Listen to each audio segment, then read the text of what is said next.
Good evening. Welcome to the fall special town meeting. I hereby call the meeting to order. My name is Jay Tallerman. I am your moderator. I declare that the warrant has been duly posted and published, and I hereby waive the reading of the warrant. If all who can or choose to want to rise, we'll do the pledge of allegiance.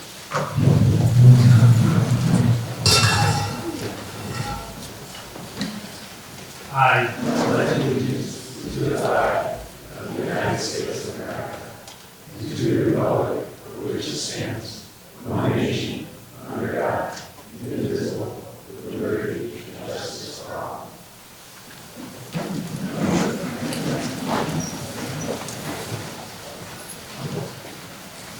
Thank you very much for coming out on this Tuesday evening. I want to introduce some of the folks who will be helping out here tonight. To my left, Carol Green, our town clerk, and Rebecca Tepp with her, assistant town clerk. We have the select board here. Looks like we've got 2/3 of the select board in any event. Jim Lehan and Anita Mecklenburg. We've got Justin Casanova Davis, our town administrator, Todd Lindmark, our finance director, and town council Tom Harrington. Our advisory board on the floor in front of the stage is chaired by David Lutz. The advisory board will be reading most of the motions. In the event that we need to count any votes, our tellers tonight will be Paul Terrio and Andy Bakanowski. A few rules for the governance of town meeting. Town meeting is governed by town meeting time and some local bylaws that we have regarding the governance of town meeting. I will explain any procedures as needed. To the extent that anyone is confused or concerned, they can raise a point of order or a point of privilege, and I will try and explain the procedure. I will recognize all requests for points of order and points of privilege. Motions are generally made by the advisory board, at least the first motion, and they will be given an opportunity to explain the motion. Occasionally, you will hear a motion for indefinite postponement. That is essentially to dismiss or kill the particular article at hand, and we will take a vote on that. Again, those who make the motions will generally have the first opportunity to explain, and they will be available, as will other town officials, to answer questions. Motions to amend must generally be in writing, provided that for a ministerial or a small correction, I will accept friendly amendments without the need for a further motion. I'm going to try and balance discussion as best I can between questions, yays, and nays. Everyone will have a chance to speak on a matter, but at a certain point, I may want to avoid repetition and move the debate along. Generally speaking, you will have a max of 5 minutes at the mic for your first time at the mic, and 3 minutes at a second time. If a third time is necessary to help the debate, I may allow it. I may also not allow a second time if I think it's just being repetitive or argumentative. All comments and questions come through the moderator. Every time you come to the mic, at least the first time, give your name and address, and you will be recognized. I hope we continue to have spirited debate at this town meeting. This meeting supports and challenges. I want a dialogue and opinions that challenges the issues and debates the issues that are before you, but I want to keep it at all times civil and respectful. No personal comments. I want to hear your opinion. What I don't want to hear is what you think is someone else's opinion. Let's stick to what you have to offer the town meeting. We have a number of local officials here today. Between myself and the local officials, we'll try and get any technical questions answered. For voting, I will first ask for a voice vote. Please, no shouting. If I can't discern the result, I may ask for a show of hands or ask for people to stand. If I still can't discern the result, I may have the vote counted by our tellers. I do respect a call of a question, which is essentially a motion to cut off debate. However, there are people lined up at the microphone at that time. I may allow them to speak, and I may also reject a motion to call the question or cut off debate if I think it is premature. If I'm hearing a lot of the same comment over and over, I may ask just for new comments. I want to hear if there's a weight of opinions on it. We will allow some repetition, but at a certain point, we want to move to votes and do the business of the town. There wasn't too much in the way of handouts on the tables outside. There will be a couple of presentations and visual aids on the screen today. Keep your eyes on that as we move forward with the motions. So with the preliminaries out of the way, let's get right into the business of the town meeting. Article 1 is with respect to prior year bills. Mr. Gary. Mr. Moderator, I move to indefinitely postpone Article 1. Second. Article 1 requests authorization to pay bills, unpaid bills from a prior fiscal year. At the time of the execution of the warrant, there were no such unpaid bills. Okay, so it's been moved and seconded. Again, a motion for indefinite postponement means essentially that we're not taking any particular action on this. Seeing no one at the mic for discussion, we'll go straight to a vote. Indefinite postponement is a 2/3 vote. All those in favor say aye.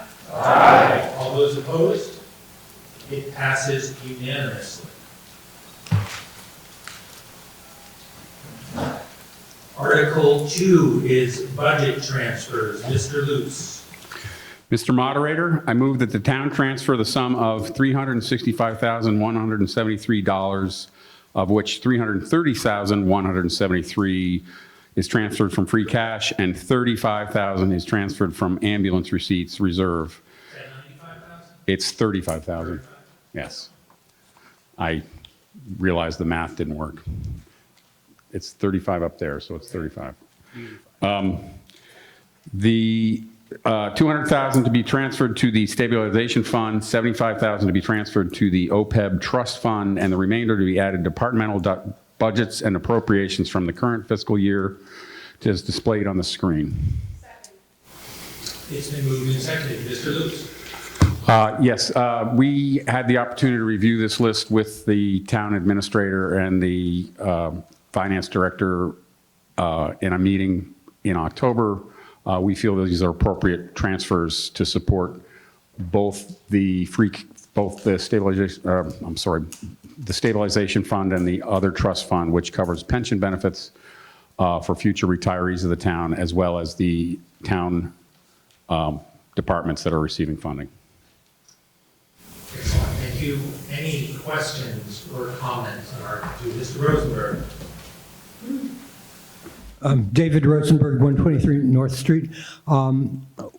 Can someone provide explanation of what the funds transferred to the town clerk are being used for?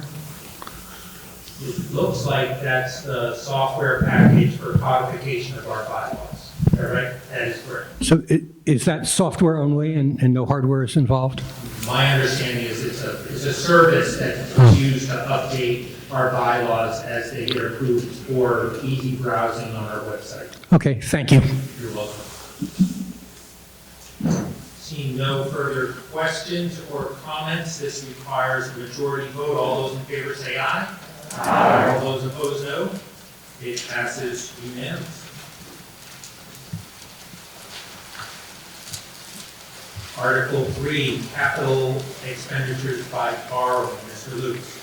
Mr. Moderator, I move that the town borrow the sum of $3,200,000 to fund the acquisition of the capital items displayed on the screen, including all expenses incidental and related thereto, and further to authorize the treasurer with the approval of the select board to borrow such sum pursuant to Mass General Laws, Chapter 44, Section 7 or 8, or any other enabling authority, and to issue bonds or notes therefor. Second.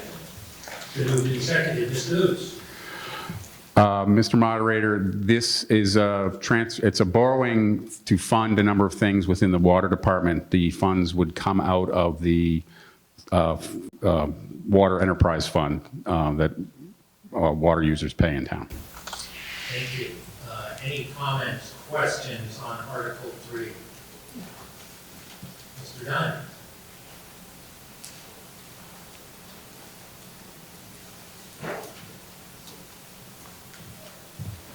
Thank you, Mr. Moderator. Peter Diamond, 84 Seekonk Street. I was wondering if we could get an explanation of what part of Seekonk Street the water main's going to replace. For example, is it from Main Street to the Medfield line or something of that nature? And what's the other main is on, and what part of the water main will be replaced on Stanhope? Who can answer these questions? Matt? Introduce yourself. Good evening, Barry Lariviere, Assistant Director, Norfolk DPW. The water main project for Seekonk Street is going to go from Main Street to the railroad tracks. We'll be replacing the AC main that's there. For Village Green, Stanhope, it'll be the AC main and the entire Village Green and Stanhope area. It will also include roadway paving and other things that we might have to do while we're out there. Thank you very much. Seeing no further questions or comments, this is a borrowing article. It requires a 2/3 vote. All those in favor say aye. Aye. All those opposed, no. It passes unanimously.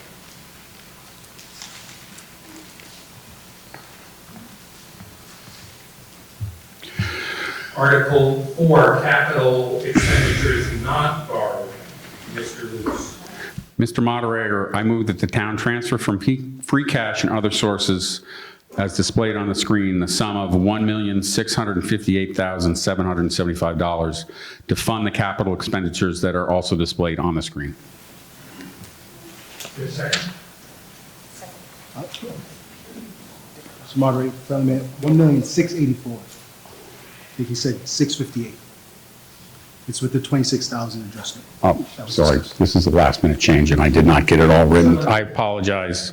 Restate the full amount, please. We are transferring from free cash $1,684,775,000. And that's from all three sources? From all three sources, yes. Correct, okay, thank you. Been moved and seconded as directed. Explanation, Mr. Lewis. Mr. Moderator, we again reviewed this list with the town administrator and the finance director. Had a number of questions about some of the specific items, but felt these were appropriate capital expenditures for the town to undertake this year. Thank you. Mr. Rosenberg. I, again, am interested in understanding the allocation to the town clerk's office, in particular for equipment, is, assuming that's replacing existing equipment, the question is, what is happening with the existing equipment if it's being replaced? I'm informed that it's for a high-speed tabulator, given the volume of valves there. Right, and so my question remains, is that replacing any existing equipment? No. Okay, New equipment. thank you. Mr. Byron. Walter Byron, 80 Fruit Street. Just a procedural question, Mr. Moderator. How is it that this slide and the ones in the two previous ones and the one in perhaps 2 or 3 other articles that are were not available out on the front desk where people could have a copy of them instead of get a chance to look at them a few minutes ahead of time? Granted, they weren't in the warrant and couldn't be probably appropriately, but we don't get a chance to look at these things. We don't get to carry one away with us either. A fair point, and I'm sure the town administrator will take that as constructive critique. We will take that in consideration. There was a discussion about reducing the paper at town meeting, but if people would like to have that paperwork, then we would be more than willing to do that. Yes, it's a false economy. Thank you, Mr. Byron. Thomas, welcome. I think we missed you last time. Yeah, last time I came here was May of '22. It's been a long time. Welcome back. Thank you. Thomas Klein of Main Street. I just wanted to have a question about, is the car 2, the black 2015 Ford Expedition, it's a 15 Expedition, it just turned 8 in May. Is that going to be replaced with a new vehicle? What kind of vehicle? Because that's been around since the spring of May of 2015. Who can answer Thomas's question? Chief, is that you? All right. So that vehicle is, it is being repurposed. We're going to use it as our vehicle for our personnel to go to and from training and to, do ancillary projects or things around town. But it is being replaced. We have a new car 2 coming that our new deputy chief will use. We were able to secure a demo vehicle from Wayland Engineering, which is a company that does emergency lighting and upfitting. They had a demo vehicle available at a heavily discounted rate. So we jumped on that, and that will be a 2020 Dodge Durango, is that particular vehicle. Any further questions, Thomas? Yeah, just with a question, what kind of Dodge Durango, what color? Because Norwood and Plainville have Dodge Durango police cruisers, SUVs. Chief, if you can. So it is a like gunmetal gray color. Thank you very much. Thank you, Thomas. Mr. Diamond, you coming down? Yes, sir. Thank you, Mr. Moderator. I echo Walter Byron's concerns here. I did walk in tonight hoping to see pass-outs for Article 2, Article 3, and Article 4. And it would help us to be more informed as a voter here if we knew exactly what we were spending this $1.6 million on ahead of time. And then I was hoping for an explanation of where the cash is coming from to pay for this.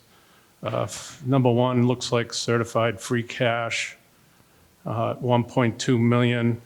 And asking that question, how much do we have in free cash? And we're spending 1.2 million of it.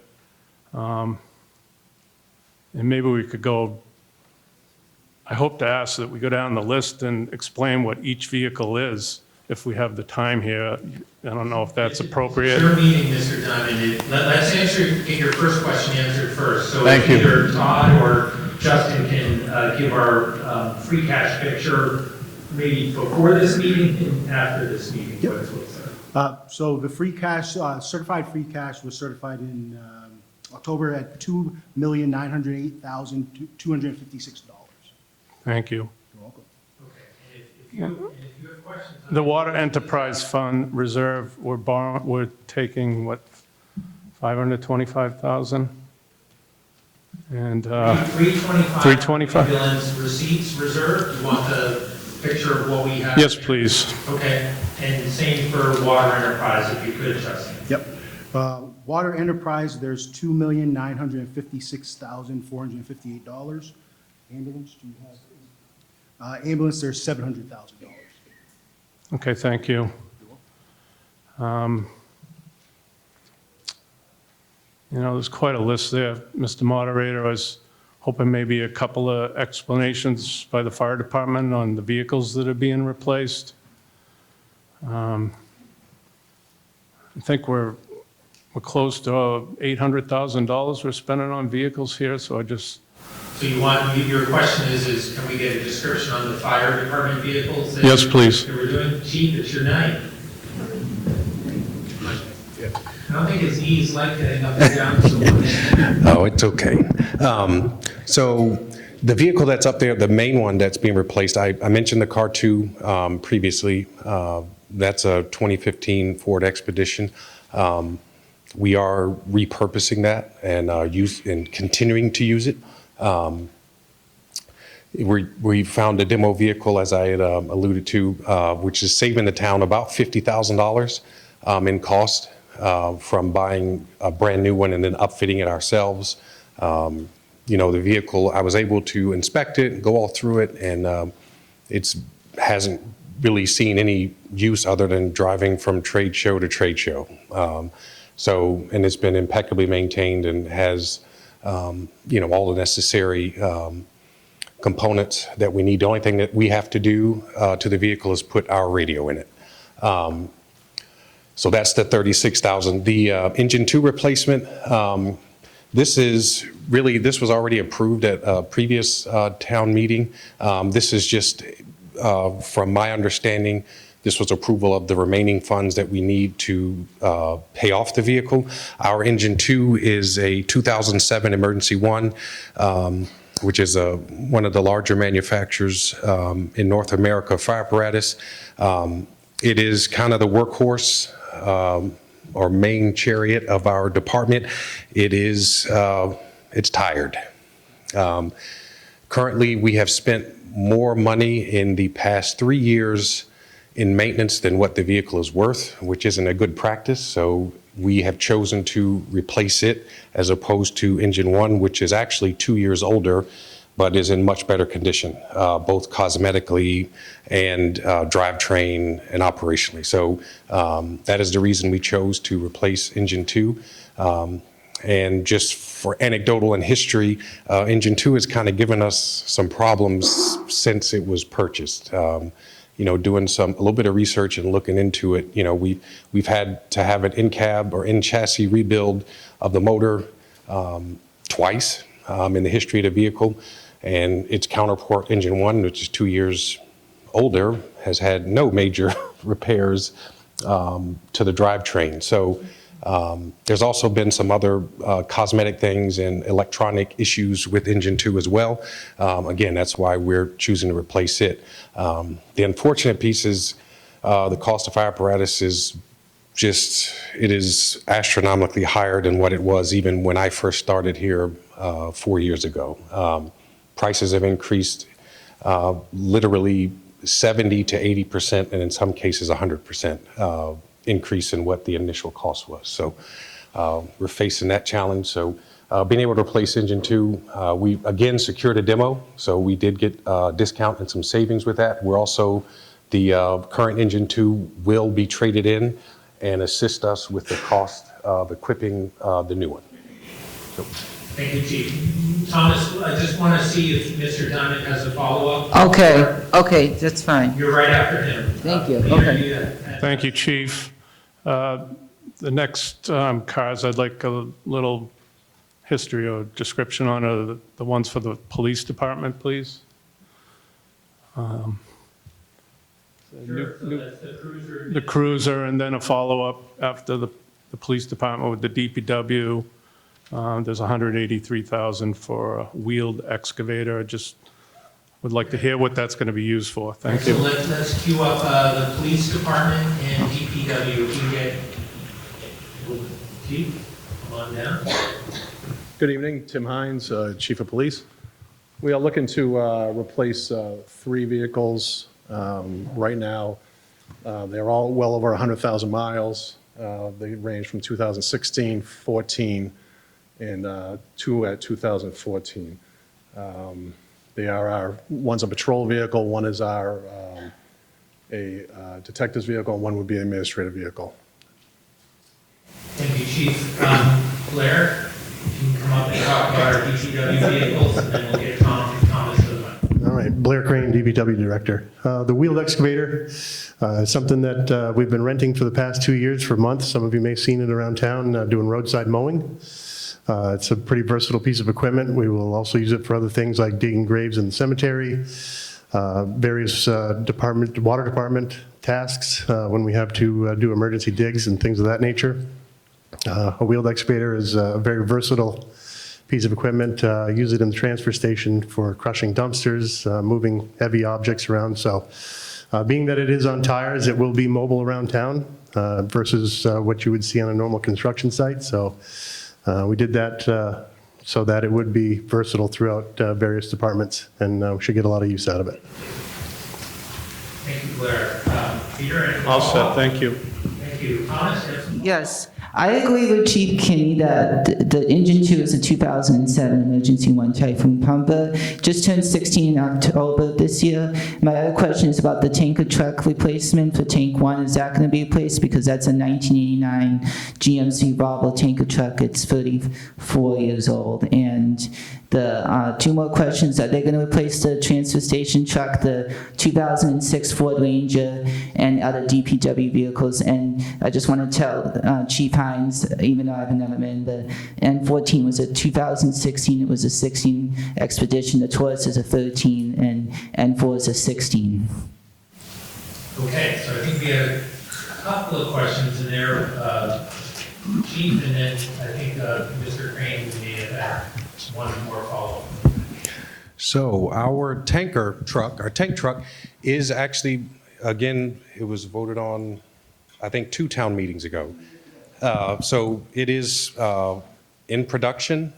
We, just like everyone else, fell victim to the supply chain, and we could not get a chassis for our vehicle, so it delayed its delivery by over a year. It was supposed to be here February of this year, and we won't get it until probably March of 2024. But it is contractually agreed upon. The price is secure. We should not incur any extra costs around that vehicle, so it should be here. We are keeping our fingers crossed it won't get delayed even more, but as of right now, it's supposed to be here in March of 2024. Thank you. And I think, Mr. Crane, you had an answer to one of Thomas's questions here. No problem, Thomas. So the Ford Ranger was taken out of service earlier this year. That's why we're replacing it, trying to replace it here today. Okay. It won't pass inspection, and so we've had to move some vehicles around to make that work over the summer. But with any luck here, we will get it replaced. Okay, thank you, Blair. But I said thank you, good seeing you too. All right. Walter, you had a... Yeah, just a follow-up thought. Perhaps the town administrator would be so kind as to place these 3 slides that we were looking for on the town website so that we could look at them after the fact, but at least have... Look at me. Look, you can look Well, at me. I'm looking at you because I haven't addressed my question to the moderator, but would the town administrator be so kind as to place those slides on the town website? Yes, we'll put it on the website. Also, just for the town meeting and the town's information, we're also working on a capital improvement book, and we will put that on the website as well, which will outline Thank you. these projects in depth. Thank you, Walter. Come on down. You don't have to raise your hand. Just come right on down to the line.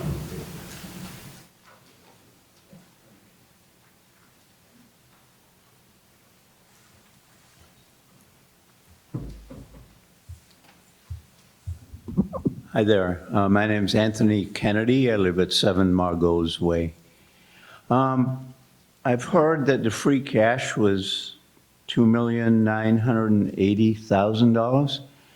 And I'm just asking a simple question. What becomes of the remainder that's not spent? Is it going to go to stabilization, or is it just going to sit around, or? So the question comes through me. Okay. If it's not spent at this town meeting, it remains free cash available for perhaps in the spring. If there was a article to move it to stabilization, then that's where we go. I think the prior article did have some money going into stabilization. So otherwise, we'd like to have some free cash on hand. So, And what would the amount be that's left over that's not spent? Justin, do you have that? If all the articles passed, what the number would be? Yep, it would be 50, would be about $1.4 million, 1.3 and some change there. So it's typically, that becomes undesignated funds, essentially. What Right. you'll have is you'll have that rollover to the next fiscal year that becomes certified free cash again. So that's why the town has seen this larger, well, a larger figure than in previous years. Like in 2018, 2019, free cash was about $1.2 million. Yeah. We've had around $3 million because we've had that undesignated funds rollover. So not all of it was generated in the fiscal year? Correct. Oh, I see. Yep. All right. Free cash is, think of it as like the money that's left over year. We're thankful. No, I understand, but I thought it was just by fiscal year, the 2,980,000. Get certified every year. Yeah, okay. All right, thank you. Second time at the mic, Mr.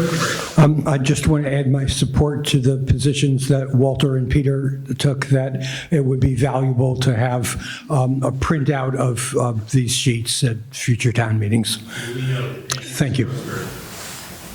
Okay, looks like we're ready for a vote here. This requires a simple majority. All those in favor say aye. Aye. All those opposed, no. No. It passes by a clear majority. Article number 5 regarding a school feasibility study. Mr. Beacock. Mr. Moderator, I move to transfer from free cash the sum of $150,000 to be expended under the direction of the Norfolk School Building Committee to expand the scope of the recent feasibility study approved under Article 13 of the 2022 Annual Town Meeting, to include a new demographic study to update enrollment projections, to modify current design plans for a school expansion project consistent with those updated projections, and to explore alternative accommodations to address the growing enrollment. Been moved and seconded. Mr. Beacock. Article 5 authorizes the exploration of alternatives to the expansion of a Freeman Kennedy School. The original feasibility study, the scope was limited to expansion of the school, and this will look at alternative, it will update the enrollment projections and then look at alternatives to the expansion of the Freeman Kennedy to address those, the enrollment projections. This expanded study is limited to $150,000 and will update the enrollment study, as I said, because of COVID has changed a lot of the enrollment dynamics, but also to look at other alternatives such as modular buildings, a third location per pre-K, or other alternatives to the expansion of Freeman Kennedy.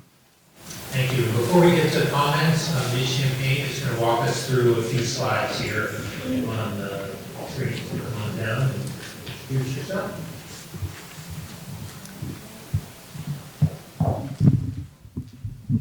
Hi, I'm Medora Champagne. I'm the current chair of the Norfolk Public School Committee.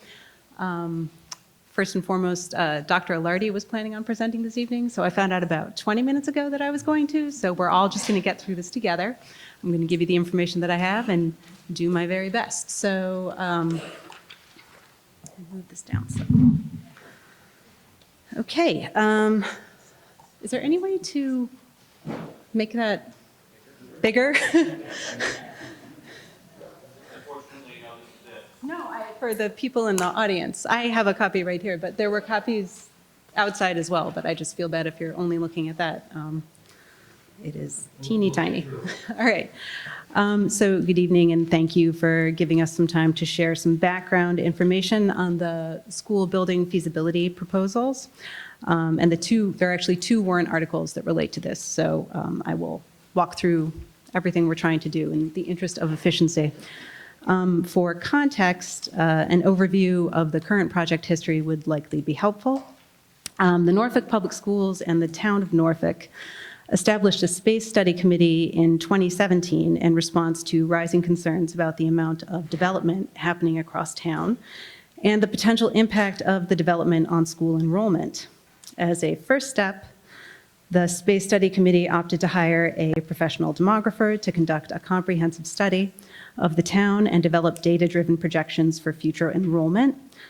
The enrollment study was conducted by the New England School Development Council, otherwise known as NESDEC, and verified that growth in town was expected to yield a significant increase in the number of school-age children and would likely impact educational programs and space significantly over the next 10 years. While the space study considered numerous options to accommodate anticipated growth, the team at that time determined that the most cost-effective option and appropriate solution was to consider an expansion project at the Freeman Kennedy School. In May 2022, the Norfolk Public Schools brought an article forward to the town meeting to procure funding to pursue a full feasibility study to assess the costs and viability of an FK expansion. This was unanimously supported at town meeting. As a result, the school committee and the school district moved forward with a feasibility study and have been worked for 12 months with AI3 architects to complete a study of what an expansion would look like. In May of this past year, AI3 issued the final feasibility study report with anticipated project costs. While we, as a school committee and a district, believe that the expansion is likely the most cost-effective and efficient way to solve the problem that we're going to be facing, things have changed over the past couple of years. Some aspects of student enrollment have shifted and changed, and obviously the town is in a different situation given recent capital projects. So we have a fire station, we have the Tri-County project that was recently approved. Inflation rates are increasing, so we are looking to revisit options that maybe had not been explored previously to see if they might be a little more cost-effective while still solving the issue that we're facing. We can go to the next slide, which I think is not teeny tiny. All right. Wonderful. When you look at enrollment by building, it's easier to understand that the HOD school is overcrowded. In the last 10 or so years, student growth has reached 118 students to the overall enrollment, or 117, I'm sorry. FK has experienced some ups and downs and is currently at the capacity it was built to contain. We do anticipate a rolling up of the growth at the HOD school to transition over to the Freeman Kennedy School in the coming years. There's no indication that growth at HOD will stop. So we're going to have an issue at both buildings in the very near future. So I've gone ahead and lost my place. We can go to the next slide.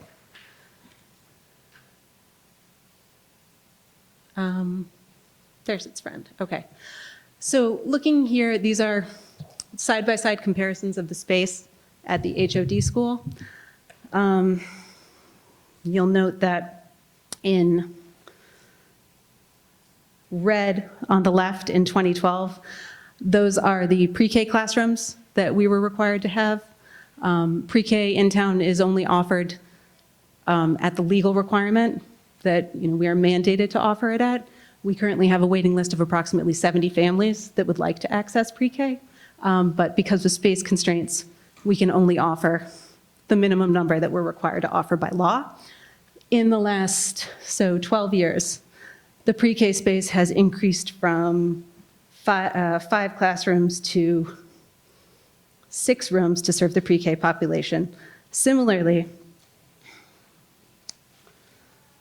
I've lost my space again, sorry.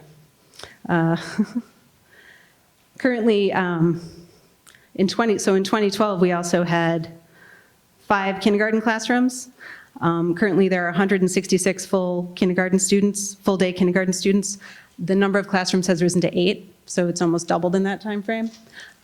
You can also see the other classroom spaces that are marked in pink and in blue represent areas that have been converted from past uses. So server rooms that have been retrofitted to serve as instructional spaces,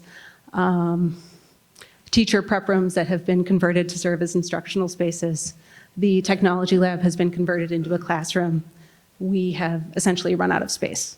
There's not really any more room to be converted for instructional space unless we're going to start educating children, I guess, in the cafeteria.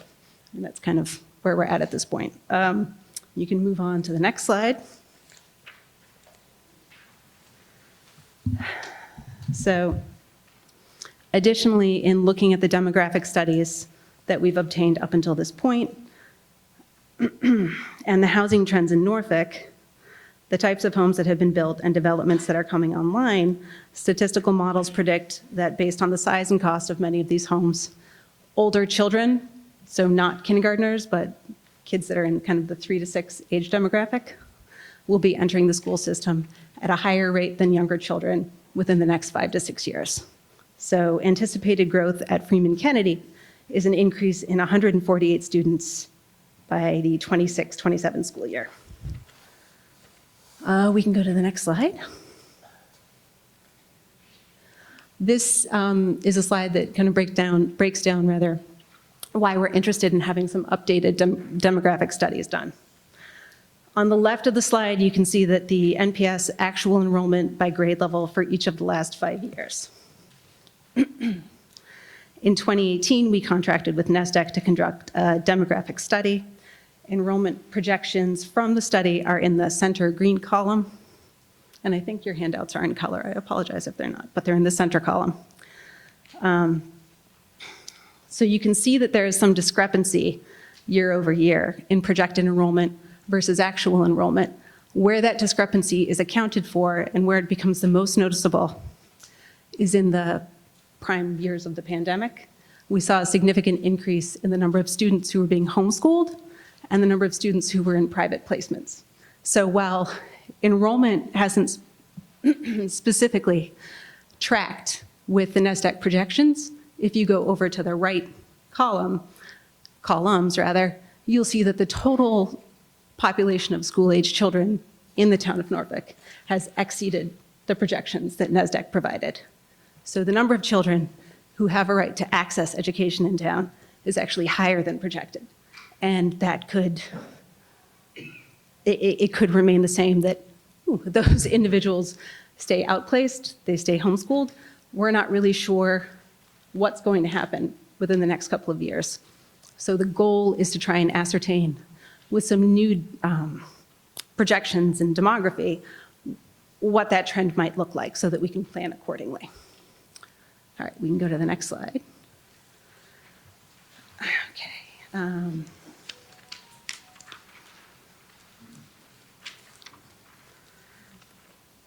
So one goal of the feasibility study was to assess anticipated costs of a construction project at Freeman Kennedy. This will help the town obviously have necessary information to determine whether or not that's an option that we elect to move forward with. We just wanted to break down what the feasibility report indicated costs might look like if a brick and mortar addition was made at the Freeman School. So construction costs for expanding the FK school to add a wing in the rear portion of the building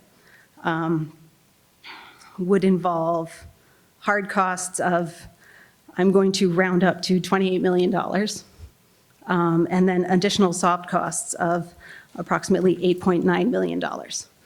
For a total project cost, which you can see in yellow on the right-hand side of the slide over there. One important thing to note is that the associated soft costs would likely be the same with any solution that was presented. All right, so obviously, we can move on to the next slide. Obviously, that's not an insignificant number, given the situation the town is in with respect to other large capital projects. The purpose of the two warrant articles here is to make sure that all opportunities, all options are being explored to address the issue that does exist and to rule out any other potentially more or less cost-effective options that might be out there. So the two warrant articles that we're currently looking at are to appropriate funding for feasibility.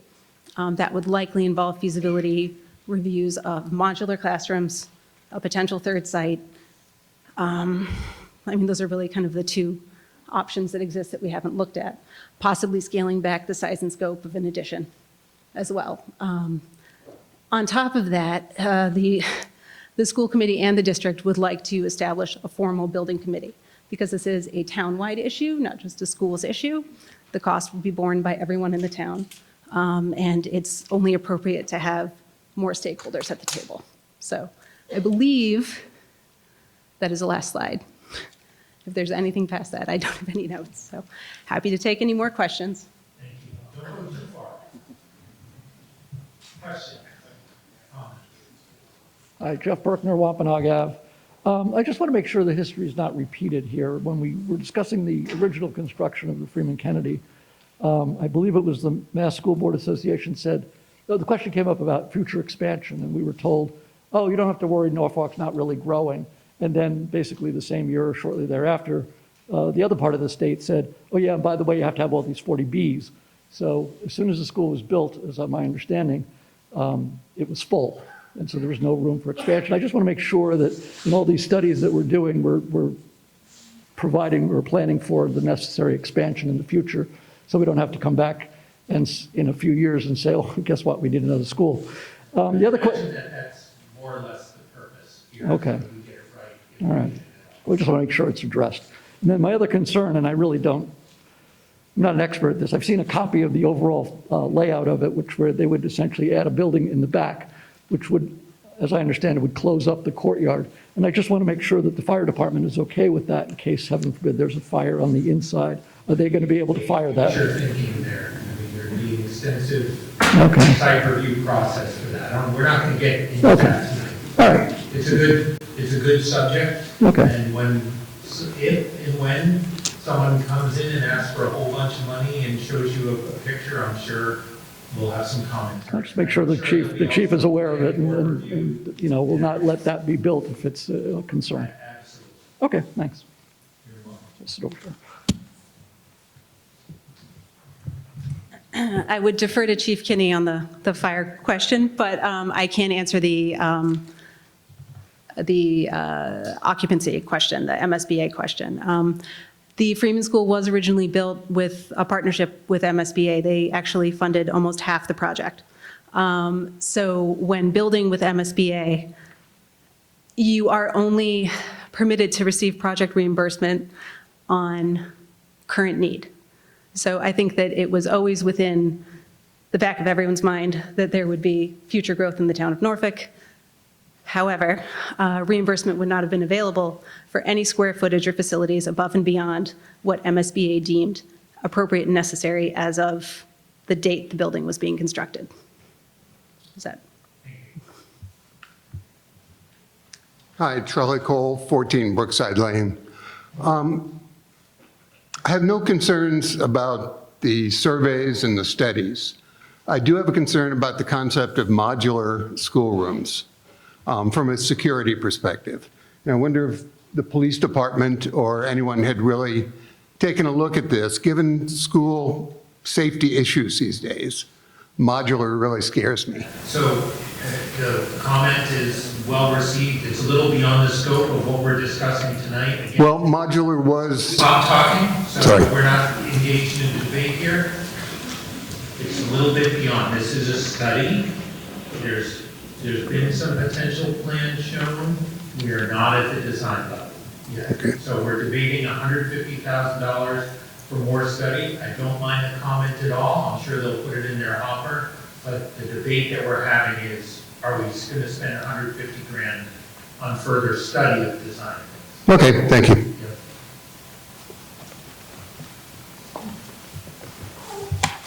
Hi, Melissa Bruzzi, 9 Valentine Drive. I was not planning on speaking tonight, but it's, so, let's see, I did have another question. I'll start with the one that I thought of before. I don't know if this is the appropriate forum, but has there been any consideration, or what is the commitment, I guess, for this school to be a tri-county middle school and remain that?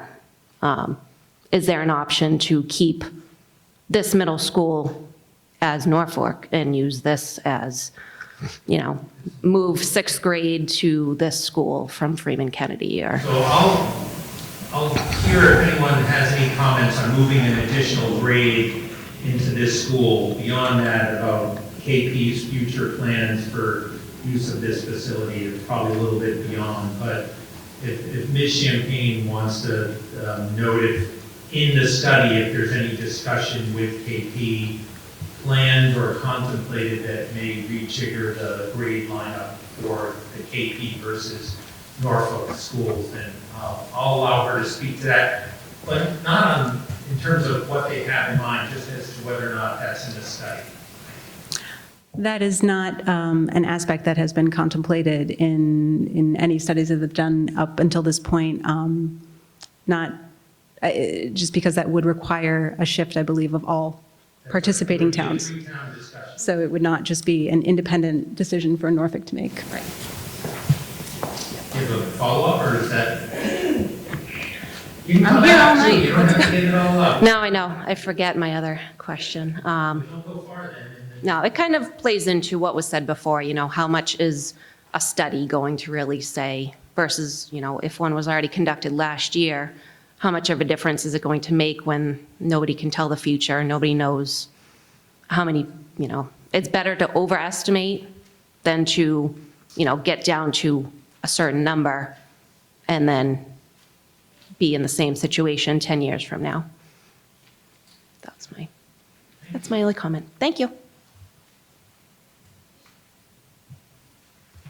Hi, I'm Kristen Ballers, 15 Kingsbury. I did plan on speaking and I have some things, but I will actually just start with a question for Medora, which is, if we were to proceed with this study, what would the delay be on this overall project, knowing that for those of us who have kids in the schools, this is an urgent, real need, and we were already pretty excited to kind of move forward. So what would this potentially have as far as a delay?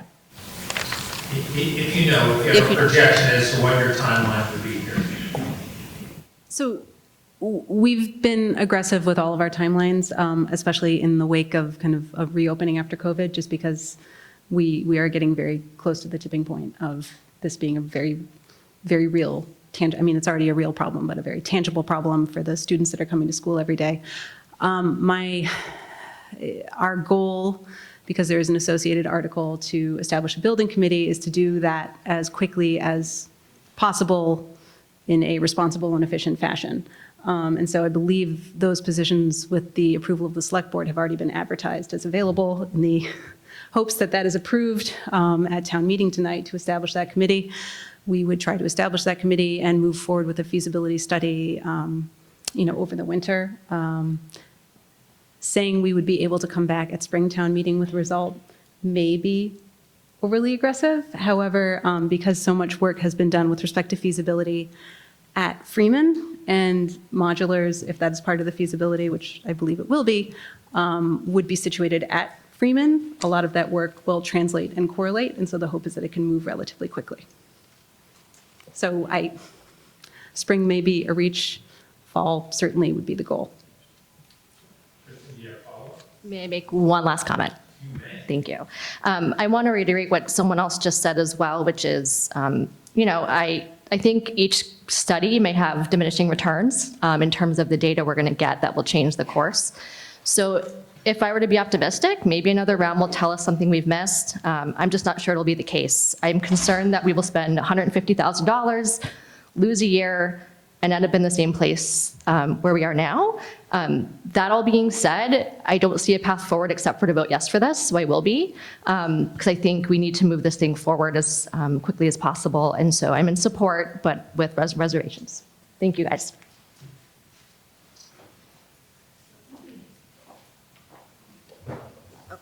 Okay. Hi, Jennifer Wynn, Hemlock Lane. A couple things. I also serve on the Norfolk School Committee, and I'm the representative for KP Regional. So I attend the KP Regional, that is the middle school and the high school, their school committee meetings. And I can tell you right now, both the middle school and the high school are pretty much out of space. Sorry to drop that bomb on you, but it's true. They just converted part of the library media center at the high school into small classrooms. So just want to lay that out there. And I mean, it is what it is right now. We're going back and restudying. So I have a question is, if we come to the conclusion, oh yes, you know what, the difference in building a brick and mortar versus, I know another thing that has been thrown out is maybe we can take the 5th and 6th graders and ship them off to, rent space next door in Franklin, right, at the old former school. That's an option too, that's now on the table. Or modulars. Do we have to, if we come back and we're like, oh, nope, you know what, we want to do the brick and mortar, does that mean we have to redo all the brick and mortar studies again? Like, I just don't want it to be Groundhog Day. And I can tell you, as a teacher, having personally worked in buildings with modulars, I would not allow my child to be in a classroom. I would opt out. So that's it.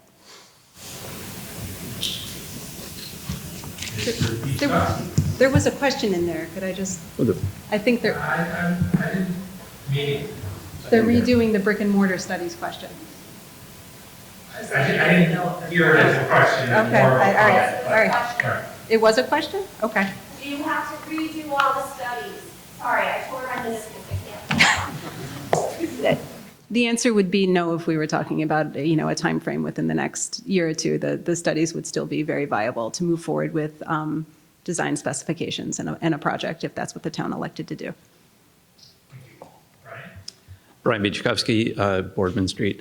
One thing I think that would help the town is in our discussions from the advisory board, there were some questions that came up about the cost of expansion, and we were saying, well, what are the relative costs of others options, whether it's modular or if it is the lease option or if it is a third site.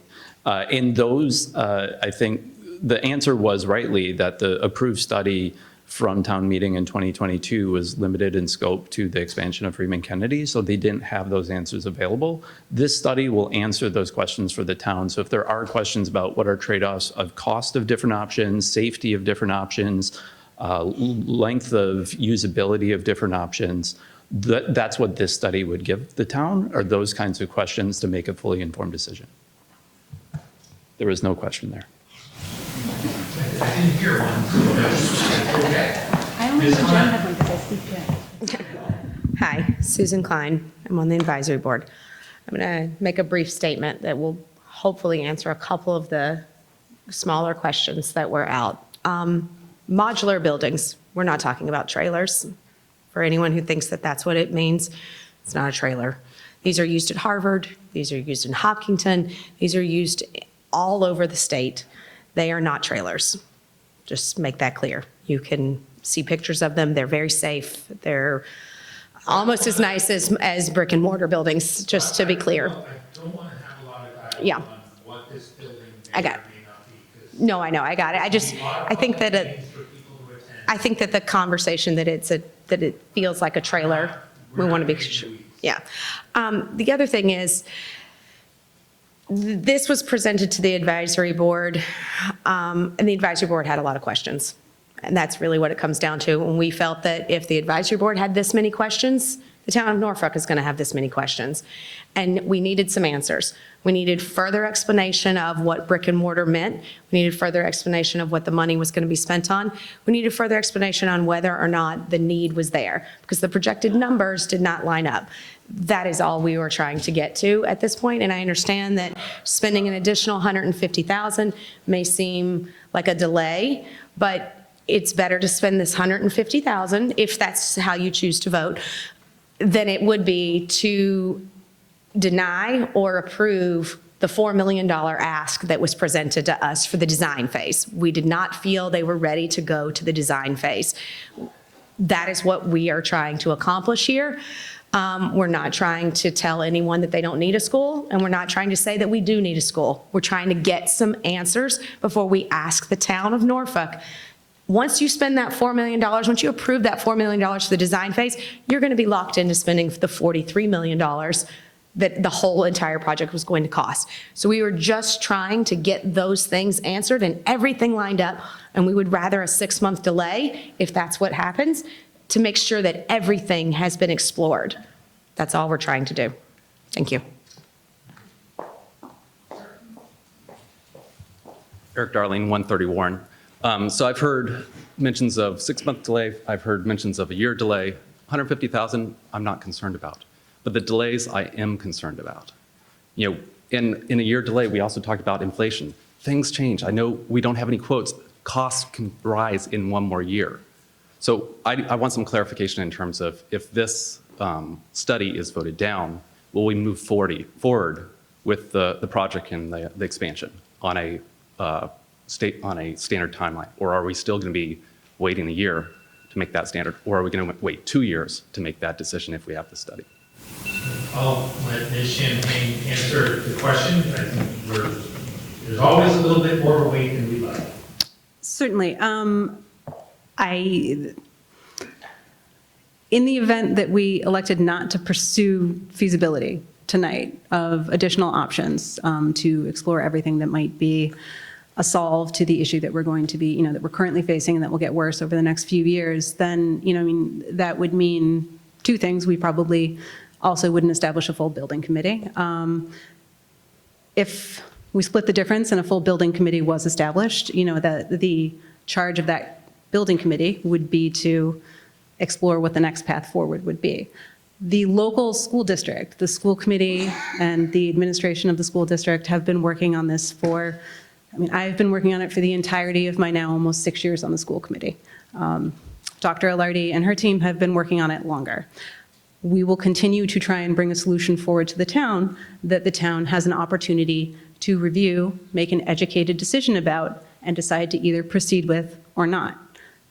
That's, whether that will happen on a Tuesday in May or on a Tuesday in November of next year, it's going to depend on how quickly the building committee is established. It's going to depend on whether or not we proceed with feasibility this evening. We want to keep moving forward. I'm committed to moving forward with this project.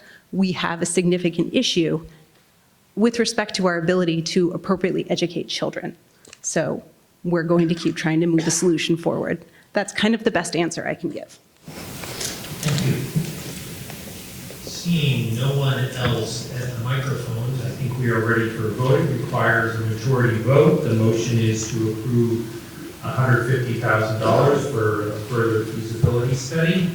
All those in favor say aye. Aye. All those opposed, no. No.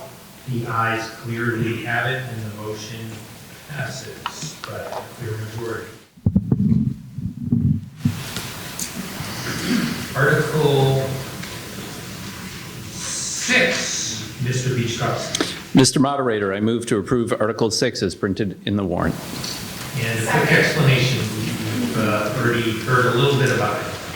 This is the article that will establish the committee to oversee both the feasibility study, but any follow-on design work, construction, or other associated efforts to address the expanded student capacity for Norfolk schools. This is, as the school committee has articulated, an opportunity to have greater community participation in the direction that this goes, as opposed to it only being a school committee decision. This is an opportunity to expand input from the town through that entire process. Thank you, Mr. Beachcroft. Questions? We'll start at the mic on my left, and then we'll come back here. Thank you, Mr. Moderator. 2 quick questions. This committee, is there a cost to the town for the members and overhead and whatever? And then the second question is, does this committee go on forever, or does it get dissolved at the end of the current project or whatever gets decided? So I think we're just approving some money that the committee would probably use. I don't know if there's no additional appropriation that I'm aware of that Ms. Champagne can answer your questions. Much. Building committee generally when the building's done. Yeah, much like all of your elected officials, the lovely participants to this building committee, should it be formed, will not cost the town anything. They will be volunteers, as we all are. They will be charged with reviewing what has been done to date, undertaking additional feasibility of alternative options, and bringing a solution forward to the town. I believe the charge would expire at the conclusion of the project, not unlike the fire station building committee that still exists now. The composition of the committee would be governed by the town's bylaws, so I think that dictates that it would be 2 representatives from the schools, 2 representatives from the town administration, and then I think 3 to 4 additional townspeople who would be willing to donate their time and energy. Mr. Rosenberg. I didn't hear a second of Mr. Beachkowski's motion, so if no second was recorded, I'll second it. Oh, what second? Okay, sorry, thank you. My questions are really about the composition of this committee. What exactly do the bylaws say about whether it is an appointed or elected committee? And who the appointing authorities are, and how many members the committee has, and to the extent that those questions are not answered in the bylaws, what is the intention for deciding on the number of committee members and how they will be appointed? I would look to Justin, maybe, if you have access to the bylaw, and can you let us know how the committee is formed? Sure. The bylaw, so the select board makes the appointments, but the bylaws pretty clear that there would be 2 school committee members because there has to be enough without a quorum. So there's 5 school committees, so 2 school committee members. The school superintendent would be on there, the town administrator, the building commissioner, and then there would be 4 select board appointments in this case because it has to be an odd number for voting purposes, and the select board makes the determination for those appointments. So there's your answer. Sorry, Jay, you coming in the mic? Yep. I'm dreading this ramp. You used to just like run down that ramp when you started. I'll show you the MRI sometime. So Andy Bakanowski, Naugatuck Avenue. Actually, I'm a holdover from the Freeman Building Committee. Justin, I think Bob was on the committee, but he was a non-voting member, and I don't understand why. Is that right, Bob? Yeah. So, I mean, there seems to be nuances that were part of that I don't fully understand, so that might be, you might want to revisit that, because there's some things that just didn't make sense, and I think we're... Whatever it says in the bylaw is going to be it. He's ex officio, then he's ex officio. But then it made an even number.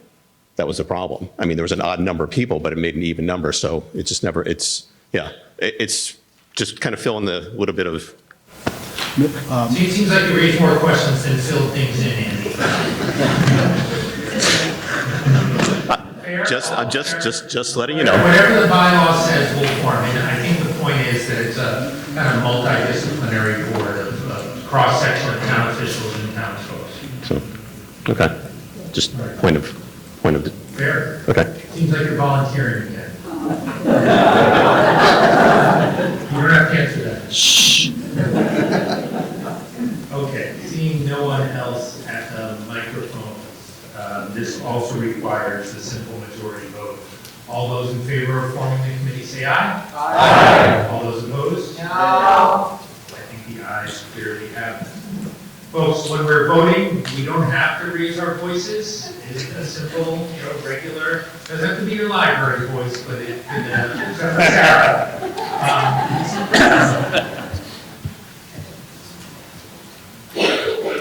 So Article 6 passes by a clear majority. Article 7 is committee reports. It does not require a motion. We have, I believe, 3 committee reports tonight. Mr. Bakanowski is going to deliver 2 of them, I think, Energy Committee and Board of Health, and as always, he has promised to be brief. Andy Bakanowski, I'll start with the Board of Health Chairman. Let's talk about food. This is more of a public service announcement. If you've been watching the Board of Health meetings, you've been seeing some interesting discussion about food services and food being served at churches and schools and KP fundraisers, you name it. The Board of Health is trying to look at a consistent policy on how to enforce this. The interpretation is from there to there.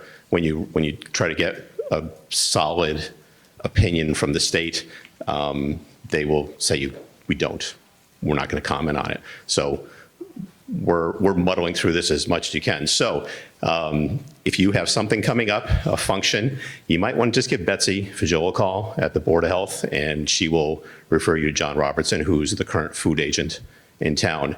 Now, some background on this. These regulations have been in place since 1999, and I'm going to tell you right now that no one has been following them for 20 years. So we're kind of playing a little bit of catch up on this.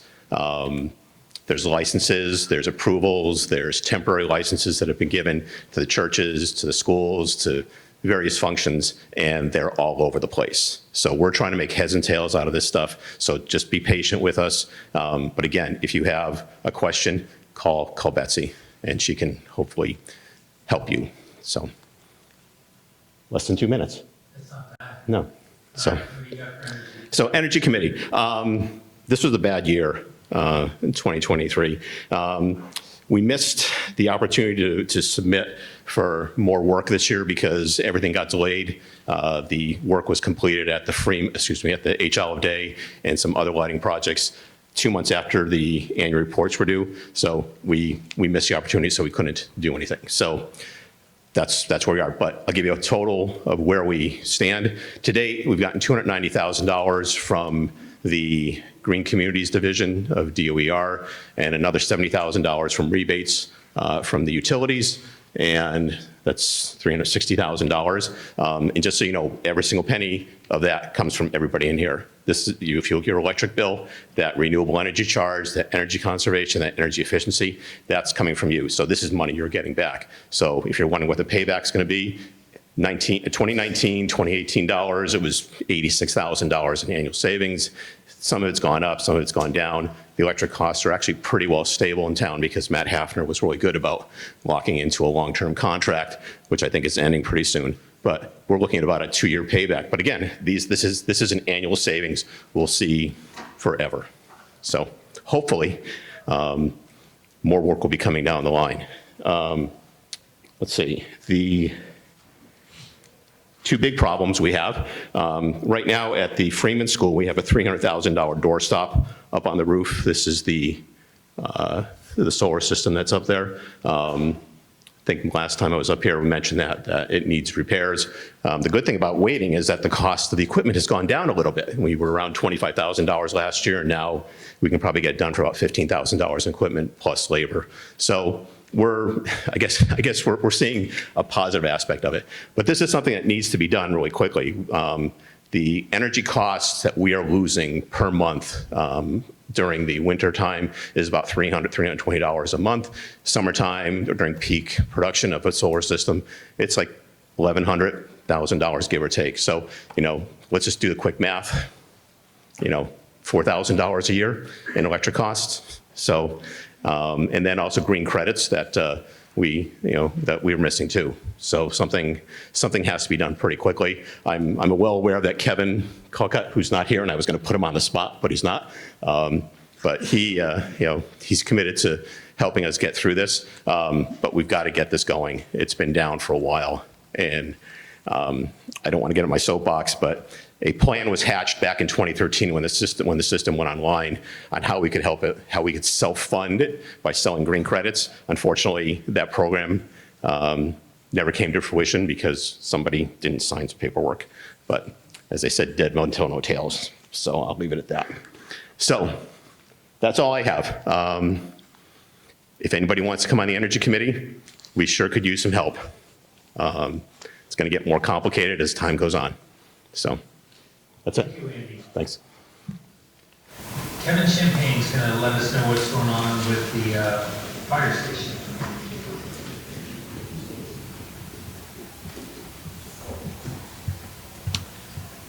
Good evening, Kevin Champagne, Chair of the Fire Station Building Committee. It's probably pretty obvious to anyone who drives through the middle of town that construction's pretty well underway.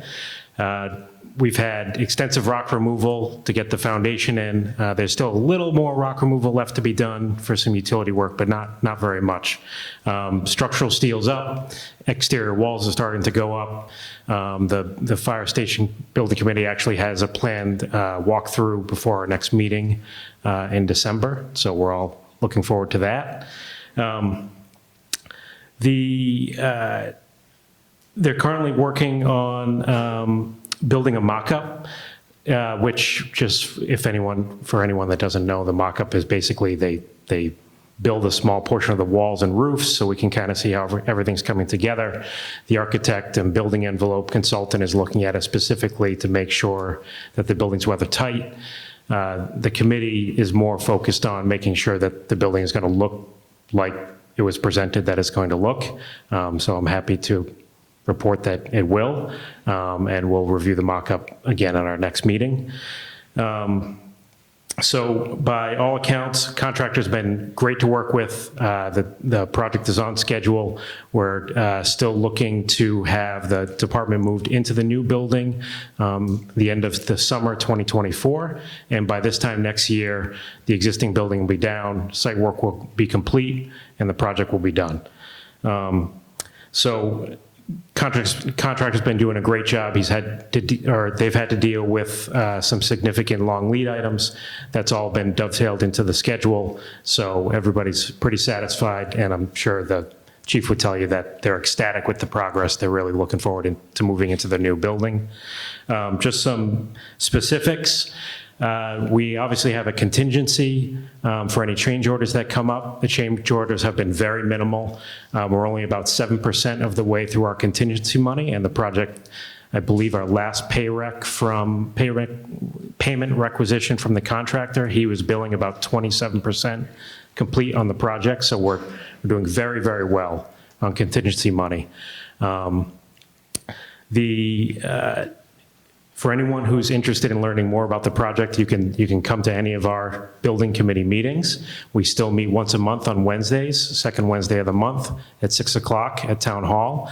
Or you can, on the website, we have photos and video. Resident Andy Bakanowski has been very helpful with his time, posting photos and videos to show the progress, as well as Donna Jones and individuals at NCTV that have been kind of recording as the project has progressed. So anyone that has any questions, there's still a link on the website where you can email the committee or come to a meeting. Certainly just reach out if you have questions. Thank you. Thank you, Kevin. I don't think I missed any reports, the plan reports here, so we are moving to Article 8. Ms. Khan. This is a Community Preservation Act funding for a Mirror Lake study. Mr. Moderator, I move to indefinitely postpone Article 8. We're moving to second to indefinitely postpone. Ms. Khan. Article 8 is following a review of the application of Phase 2 sediment analysis for the CPC. The town conservation agent advises that the town does not have all of the necessary information needed to make a fully informed decision on the application at this time. So basically, they're pulling it. They don't want us to do anything. Seeing no one at the mic, we will proceed. Oh, you have a... I'm Sarah Ostler, 12 Shear Street. I'm on the board for the Friends of Mirror Lake, and I'd like to introduce Doug to speak on that. Is that okay? Well, hold on a sec. So before I have someone speak on it, I don't normally... He's on the board as well. Okay, so, but he's not a resident. Right. So what is he going to add to indefinite postponement? I just had a question. I'm going to let you speak. So in the future, we have residents speak. I don't know, you're on the board. You obviously don't live in town. It's not our practice to have folks unless they clear it with us first. I'll give you a very short amount of time to speak, but it's been moved to indefinitely postpone. So if you can shed light on that, fine, but quick. Yes, sir. I'm the one who presented to the CPC on this originally, and we only just recently found out that there was this request for additional information. So unfortunately, we had no ability to prepare ahead of time. I would like to simply request that the CPC and those who had questions provide us with a level of detail so that we can understand what's causing the postponement. I think you should, they meet fairly regularly, and I hope you continue to meet with them and bring this forward. Thank you. Okay, it's been moved and seconded to indefinitely postpone. Seeing no one at the microphones, it requires a simple majority vote. All those in favor of indefinite postponement, say aye. Aye. All those opposed? It passes by a clear majority. Article 9, another community preservation project for weed control program for some local water bodies. Ms. Klein. Mr. Moderator, I move to approve Article 9, which is the CPC-funded weed control for Highland Lake and City Mills Pond. It is to transfer... I mean, it's as printed in the warrant. I didn't write it. There's just usually... The motion is to approve Article 9 as printed in the warrant. Well, I mean, I want to know what your motion is. Okay. I was trying to give an explanation. I didn't write this, so I apologize. Yeah. I move to approve Article 9 as printed in the warrant. Okay, now we'll take the explanation. Right, that's what I was trying to say. The explanation, no. Again, the explanation doesn't explain it. So that's why I was trying to write it the way it was. First explanation, second. So here we go. Not the point. Okay. I'm going to read it as he wrote it.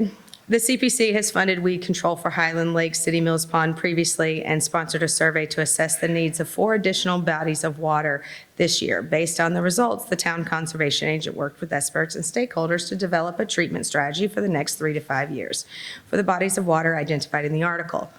That doesn't explain what you're voting on, so I'll try to do that and read it again.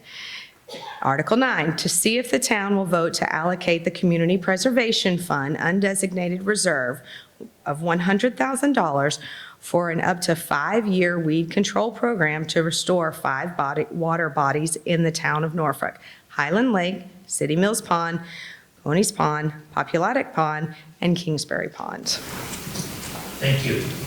Anyone have any additional comments, questions? Seeing no one at the microphones, all those in favor of the expenditure for the weed control program say aye. Aye. All those opposed, no. It passes unanimously.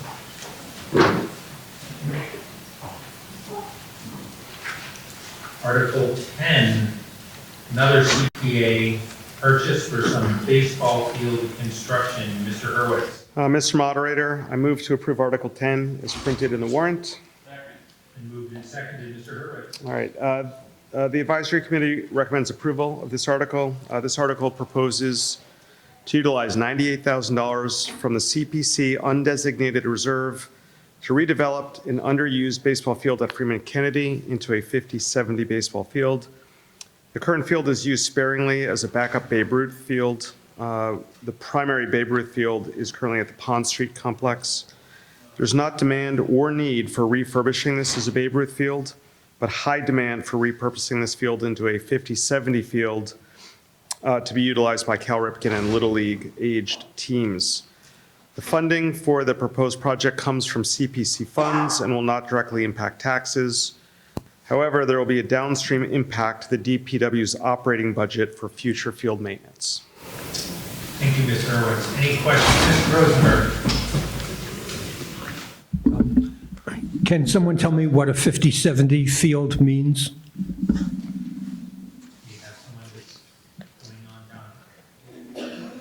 Sure. Different aged kids playing baseball at different levels will have the bases spaced either closer or further apart. 50 is 50 feet, designates 50 feet between bases, 70 designates 70, and this field can accommodate both of those sizes, so it'll support a wider age range of kids. And for context, Mr. Rosenberg, a full-size field that we see in the games is 90. Okay, seeing no further questions or comments, all those in favor say aye. Aye. All those opposed, no. No. It passes by a clear majority. Article 11, another CPA expenditure for softball field restoration. Mr. Hurwitz. Mr. Moderator, I move to approve Article 11 as printed in the warrant. Second. Been moved and seconded. Mr. Hurwitz. Okay, the advisory committee recommends approval of this article. This article proposes to utilize $33,000 from the CPC undesignated reserve to refurbish the softball field at Freeman Kennedy. The current softball field is the primary softball field for the town and has significant drainage, clay, and turf issues. The funding for the proposed project comes from CPC funds and will not directly impact taxes. Seeing no one at the microphones to comment, offer comment or question, we'll take a vote. It requires a majority vote. All those in favor say aye. Aye. All those opposed, no. It passes by a clear majority. Article 12, CPA expenditure for proposed rail trail. I think we were going to get a slide up that showed a picture of what this is.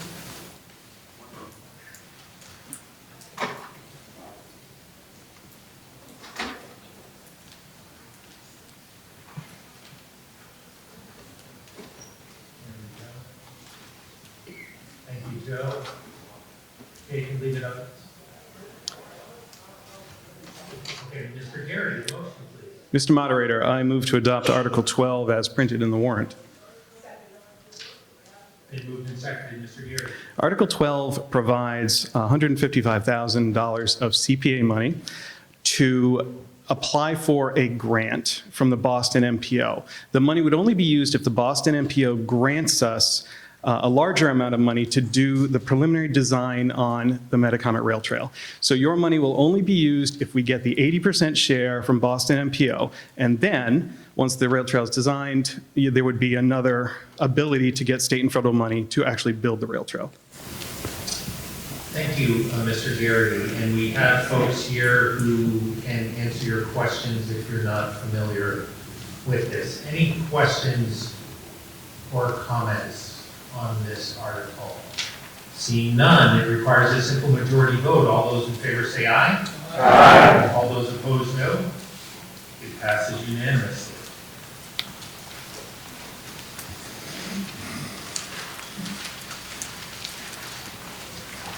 Article 13, regarding some town trust funds, Mr. Gary. Mr. Moderator, I move to indefinitely postpone Article 13. Second. Moved in second to indefinitely postpone, Mr. Gary. Article 13 allows Norfolk to adopt a recently adopted state law which would allow the investment of certain very small trust funds in a manner different from current state law. So existing state law said you had to invest these very small trust funds, which are funds not held by, they're almost third-party funds. Cemetery fund is one of them. And you have to invest them in a very small number of investment devices that the state allows you to. This article would allow the town to invest them as a prudent investor would. The committee believed, not unanimously, the committee believed that at this time, the state law is very new. It didn't have a hearing this session. It was put in as an outside section of the budget. We were very unclear on the benefits and/or potential problems with allowing these funds to be invested in that way. Thank you, Mr. Gary. Anyone have any questions or comments on Article 13? Seeing none, it requires a majority vote. All those in favor say aye. Aye. All those opposed, no. It passes unanimously. Article 14 is creation of a capital stabilization fund. Mr. Beachkowski. Mr. Moderator, I move to approve Article 14 as printed in the warrant. Second. Moved and seconded, Mr. Beachkowski. Article 14 would establish a debt stabilization fund specifically for capital equipment and projects. This fund allows the town to allocate money to offset future capital purchases. There would be a need for a 2/3 majority approval at town meeting to release money from the stabilization fund. I think it's also important to note that this is part of a larger effort the town administrator is doing about setting a clear capital plan to get the departments to understand a multi-year capital improvement plan, and those capital projects would come from the stabilization fund, so we could plan for it year over year, as opposed to having capital projects come up each year for a separate vote. It could be part of a more cohesive multi-year plan. Thank you, Mr. Beachkowski. Any questions or comments, sir? Mr. Moderator, can you explain the benefits and drawbacks of stabilization funds in general? And then also, it's my understanding that the select board does not have to fund these. In other words, they're allowed to reduce the amount from year to year. You fund them. This is just the creation of the fund. The funding of them would be up to town meeting. There are certain mechanisms to automatically fund them, but generally speaking, town meeting has a say in what money is going in. Stabilization funds are generally known as what we call a rainy day fund. It's a way to put away money. It's an accepted and preferred practice to earmark funds rather than having them be just commingled with all other monies of the town for specific purposes. Towns will have several different, if they like, special purpose stabilization funds. This is one of them where the select board and Mr. Casanova have decided that it would be good practice to put away money to help address capital. So by doing the stabilization funds, does that limit our choices in the future? So we have all these different buckets of stabilization funds, and therefore we can't move money as we need to in the future? It can get a little complicated as to what town meeting could do in the future for moving money in and out of them. The purpose, however, is that we set up funds for specific purposes and sock it away for those purposes. But the more complicated answer is yes, town meeting has a certain say going forward, because town meeting has to vote to take money out by 2/3 vote, in fact, as to what the purposes of those monies are. And they can move around a little bit, but it's a somewhat of a greater assurance that money will be directed towards the needs that this body decides they should be dedicated to. Okay, thank you. You're welcome. And again, this is just the creation of the fund, no money coming in yet. Stay tuned for that at your next town meeting, perhaps. This requires a 2/3 vote. All those in favor say aye. Aye. All those opposed, no. No. It passes by a clear 2/3 majority.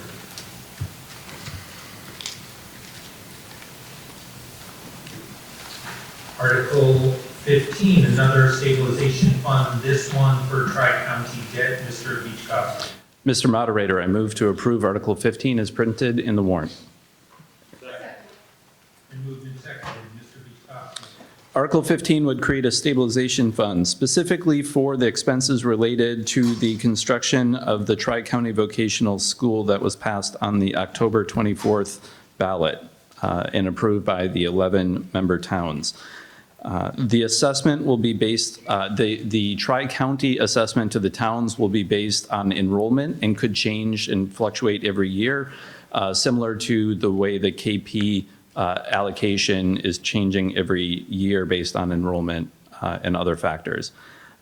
This stabilization fund would make it a little easier for us to plan by putting away funding when our assessment is lower and being able to draw from it when our assessment is higher year over year. Norfolk would have to fund an estimated $525,000 per year for the Tri-County building, which cannot be funded within the levy and would require a debt exclusion vote. The stabilization fund can help protect us if the exclusion vote fails. If there's an exclusion vote. Thank you. Any questions on this? Okay, another creation of the stabilization fund. Mr. Rosenberg, did you have a question? Yeah, I'm not really sure that I understand the levy and the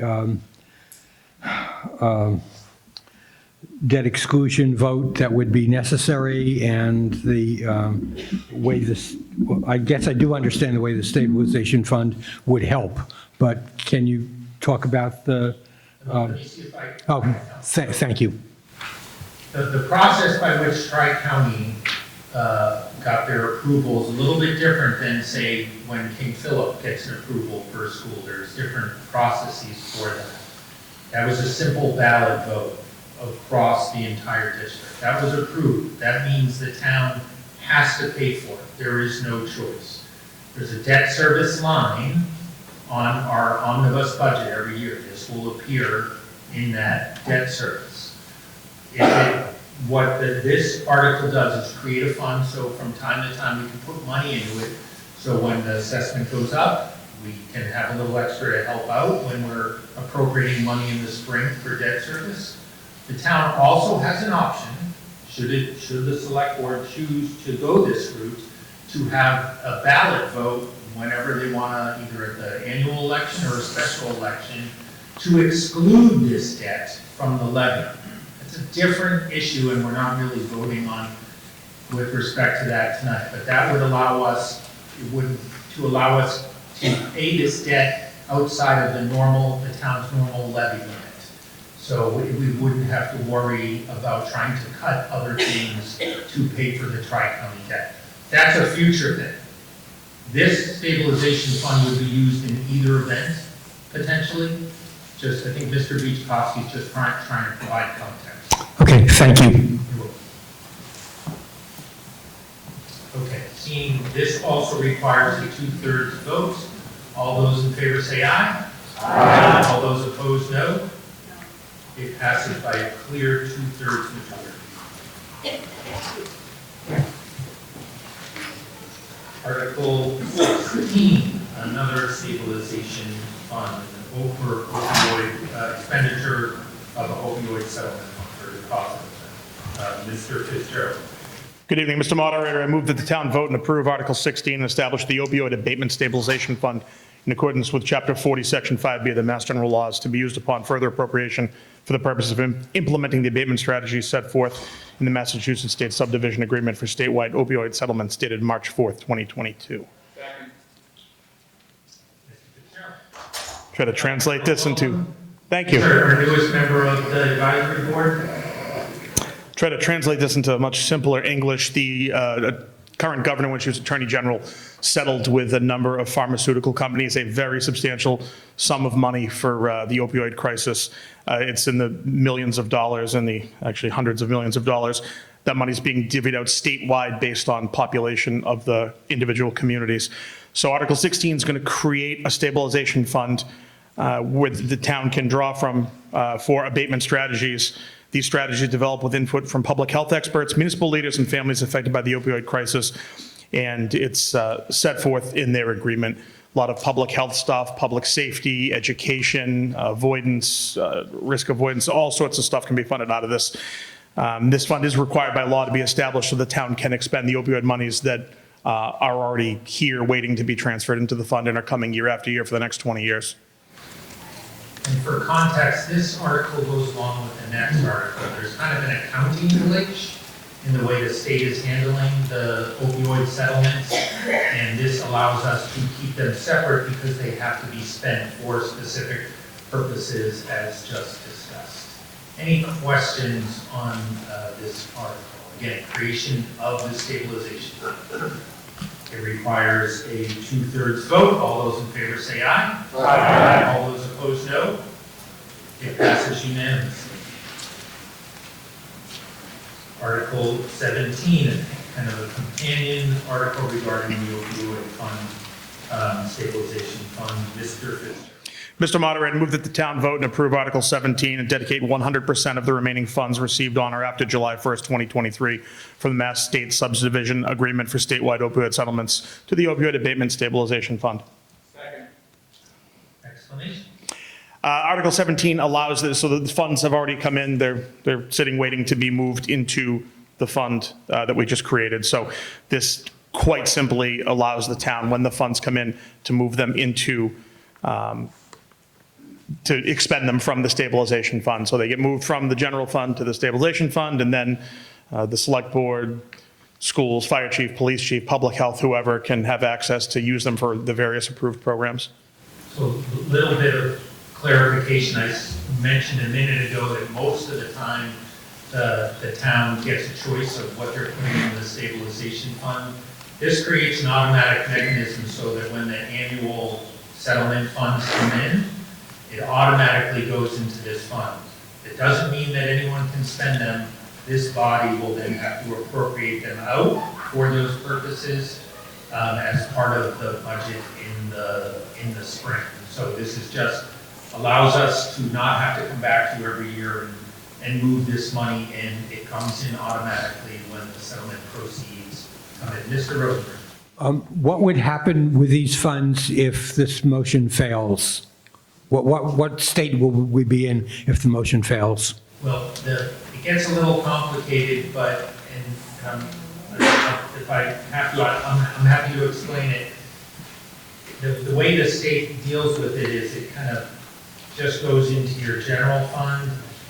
You can only use them for certain purposes, and then at the end of the year, you got to move it from free cash into a fund like this and appropriate it every year. This just skips all those interim steps. Again, as I mentioned an article and a half ago, this is just an accounting trick to allow us easier, quicker access for these funds for the state of Texas.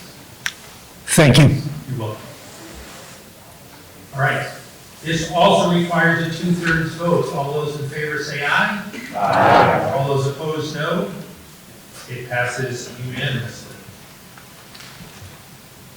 Article 18 is for road work in the industrial park. Mr. Lewis.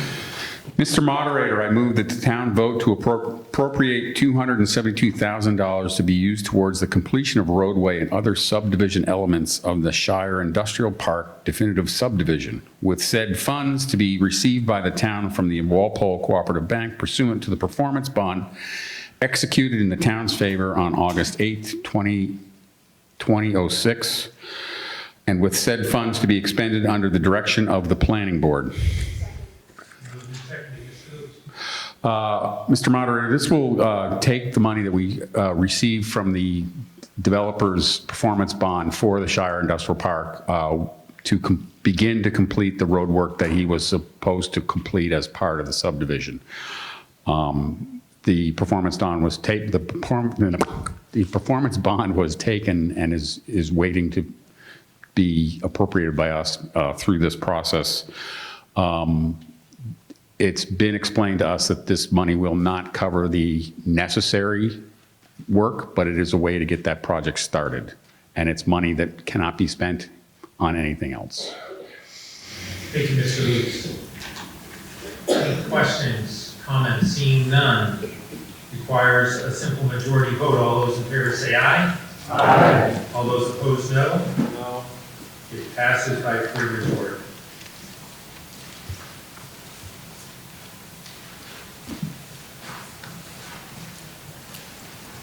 Article 19 is a zoning bylaw amendment regarding some parking.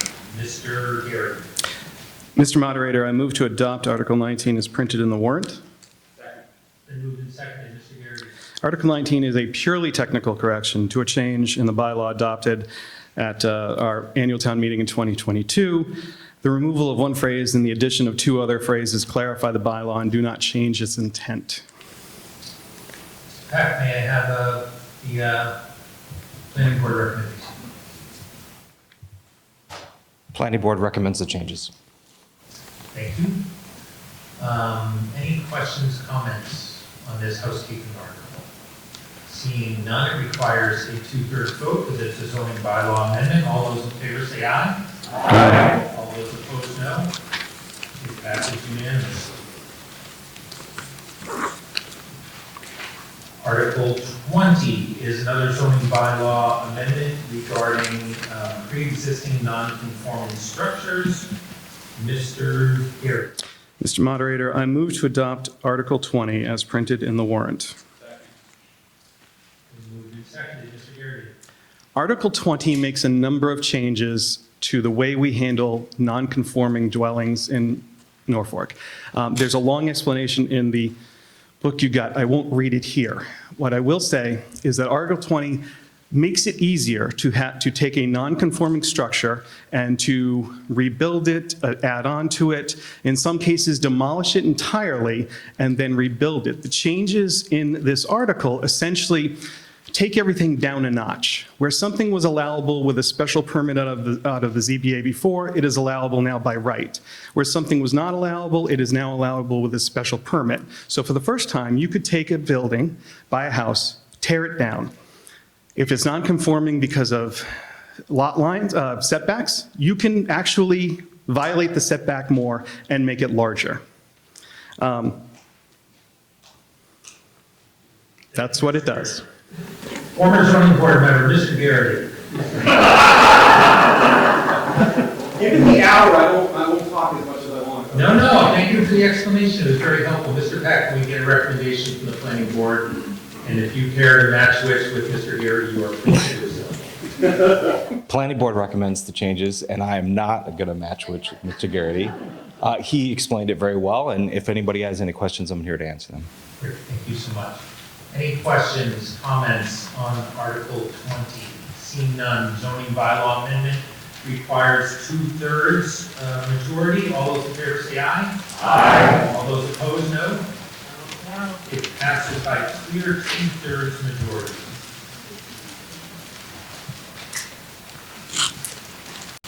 Article 21 is another zoning bylaw amendment regarding some accessory structures.